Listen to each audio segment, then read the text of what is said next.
जय माताजी मित्रों, આપણે સવારમાં આપણા કોમ ધંધે હેડી નીકળ્યા. બોલે હળો કરીએ કોમ. જો મિત્રો, આપણું તો એક જ કોમ, ગાયો જોડે આવીને ગાયોની સેવા કરવાની. સેવા તો કોઈ નહીં કરતા, ગાયો દૂધ ભરાઈએ છે. લોહા તાણવા મેં લાગીએ થોડા કોમે, તમે લાગો. મિત્રો, આપણે દૂધ આલવા તો નીકળી ગયા તો, પણ મારું ઓછું એવી ઠંડી વાય કે હવે તો નાકમાં પાણી નીકળવા માંડ્યા ભાઈ. તો મને માતાજી દયા કરો ને આવી ઠંડીમાં બહાર ના નીકળો. માં આપવા એમને હું ચા બા હાલતાયો અને હવે હું મારા નેનો ગાવડા જોડે આવી ગયો, ટાબરીએ જોડે ટાબરીએ. અને હવે હું મારું કામ ચાલુ કરી દે. તો ચલો હું મારું કામ ચાલુ કરું. મિત્રો, અમે આવી ગયા છે અમારા ભાઈબંધના ત્યાં પતંગ ચગાવવા. તમે જોઈ શકો છો, આ છે રાજેન્દ્રસિંહ અને આ છે ગટેશસિંહ. જો પતંગ કેવો ચગાવે છે.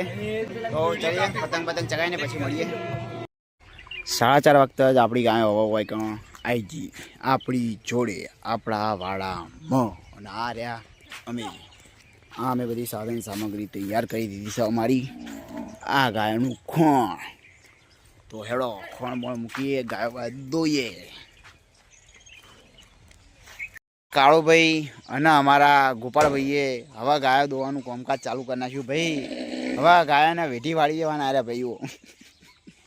તો બધું કામ જો પટી ગયું મિત્ર, પણ શું કરીએ હવે, દૂધવાળા રસ્તે આપણે નીકળી જઈએ દૂધ ભરાવવા માટે. તો મને સપોર્ટ કરો કે હું દૂધ ભરાવા એવો રહું. શું કીધું? સપોર્ટ કર્યા રહેતા નહીં યાર, દૂધ ભરાવા એવો રાખજો મને.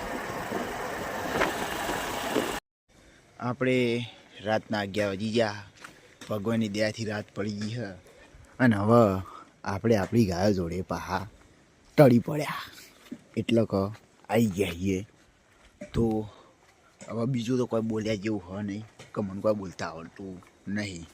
તો લહડો કાલના દિવસે ફરીથી એક નવા વ્લોગમાં મળીએ. તો જય માતાજી, જય રામાપીર, જય બાબારી.